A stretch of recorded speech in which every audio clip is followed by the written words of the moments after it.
Hi guys, my name is Dante. So today I thought it would be a good day to finish that SCP-070, so we're gonna go ahead and do that, but first, I want to tell you about the trance music concert that I went to last week.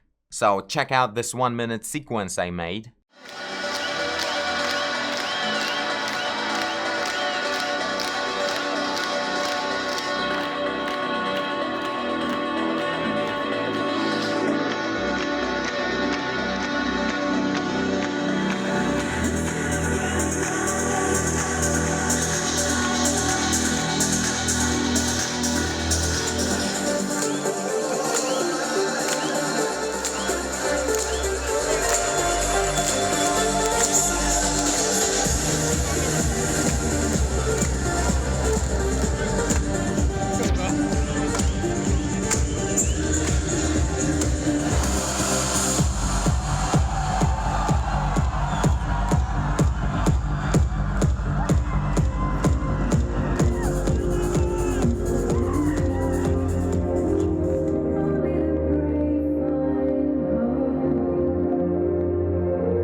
It was great.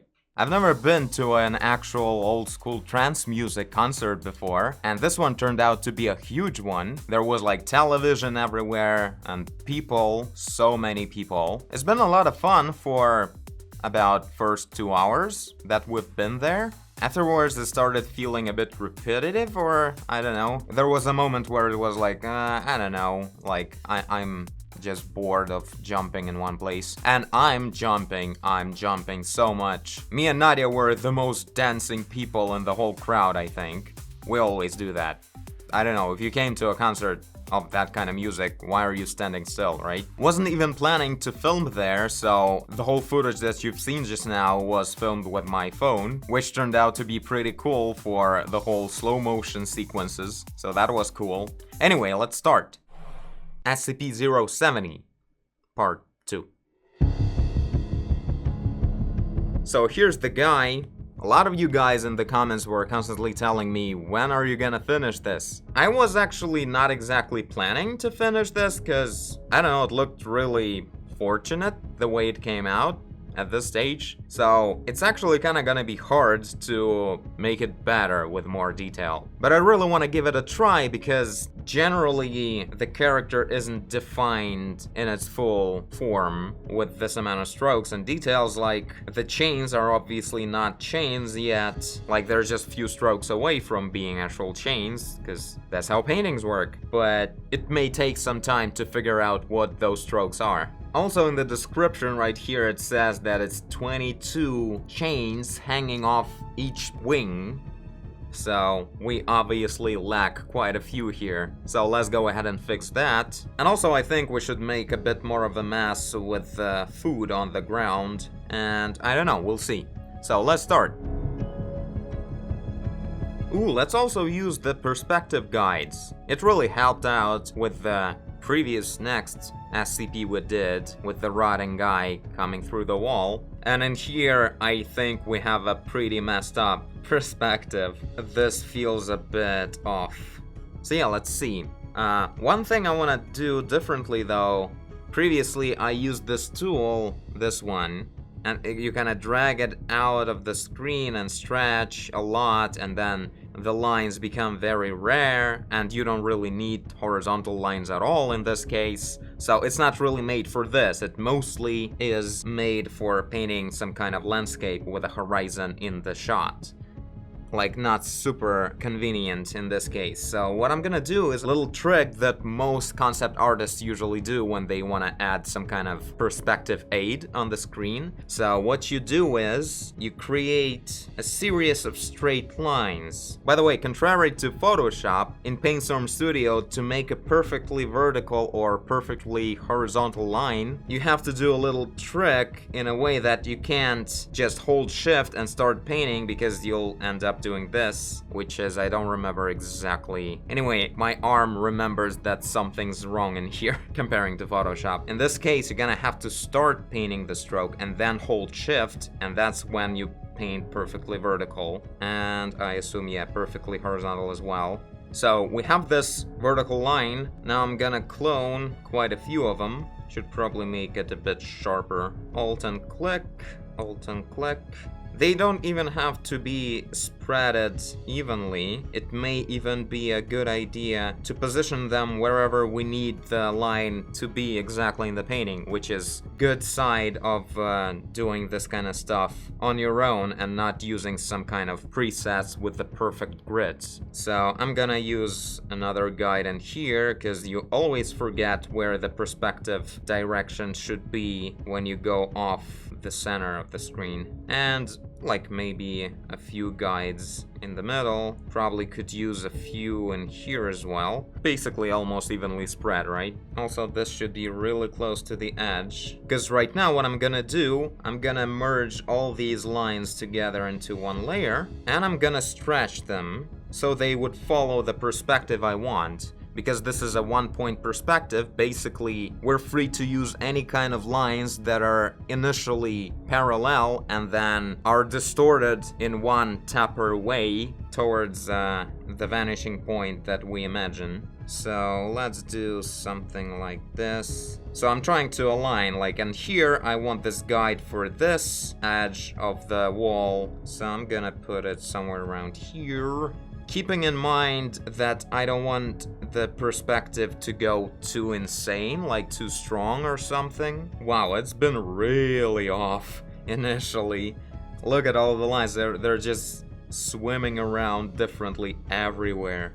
Okay, this is probably too strong generally. Since we're fixing things, it's a good idea to align to the main point of the picture, because we don't want to mess up too much of the details and everything. Like, there's a lot of complex stuff going on here. So let's align it to this, like this is gonna be the part that we won't be changing. So like we can change the edge of this wall a little bit. It's not a disaster at all.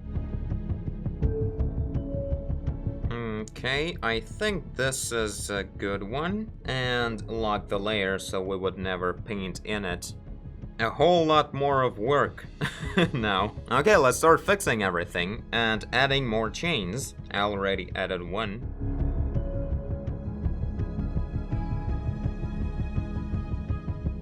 As I started doing the changes, as you can see right here, this is a mess. I also thought that it would be a good idea to add another perspective guide in here, right? For these lines, because they probably don't meet at one point at all as well, which is something that really has to happen in this scenario.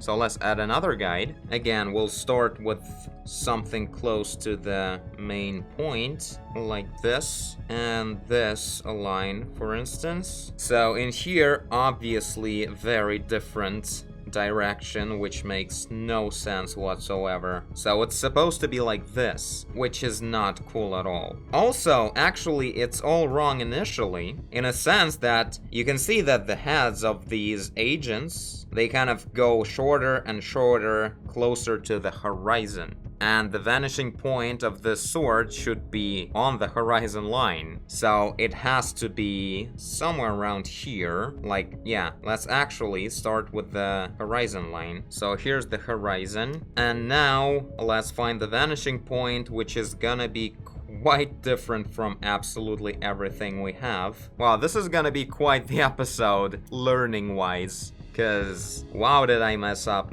last time. I mean, I do prefer not to follow geometry while I work with just quick first spots. I just throw in whatever I want to see, but I obviously passed the point where I should have aligned things to the geometry a lot earlier. Probably this stage was a good stage to draw all these lines and change the geometry to something more appropriate. So on the horizon, let's choose the vanishing point, probably right here, right? This makes sense. And let's start doing these. So we can see here's gonna be a lot of the difference. Oh, let's actually do it differently. Let's add the geometry here so we wouldn't have to change a lot close to the main spot of all the details and everything. So we'll add more things here, which is a lot easier. And in here, probably like this. I mean, there's also a thing that I can't really just go ahead and change wherever I want, meaning this height should be the same as this height, considering that this one should be a little bit smaller because it's further away, so it depends.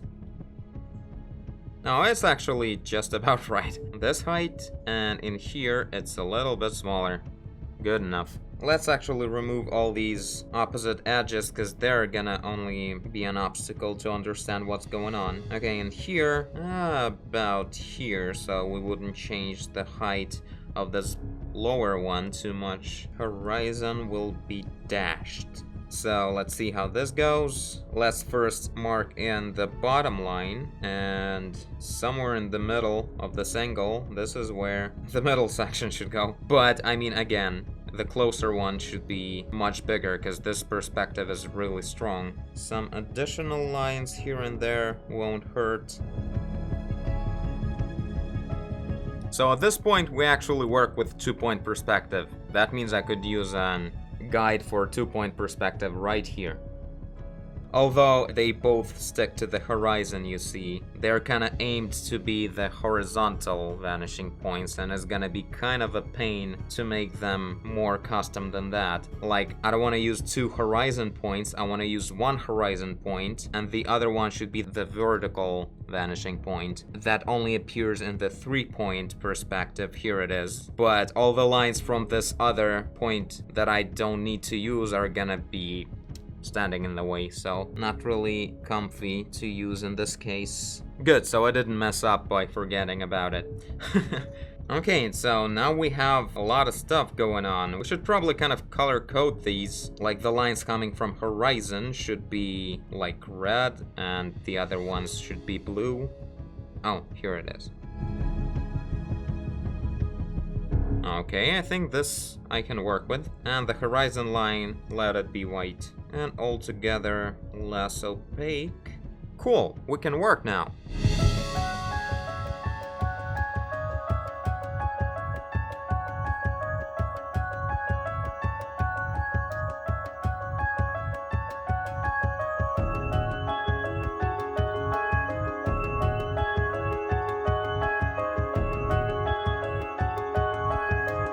Okay, I think I changed everything that was wrong about the perspective.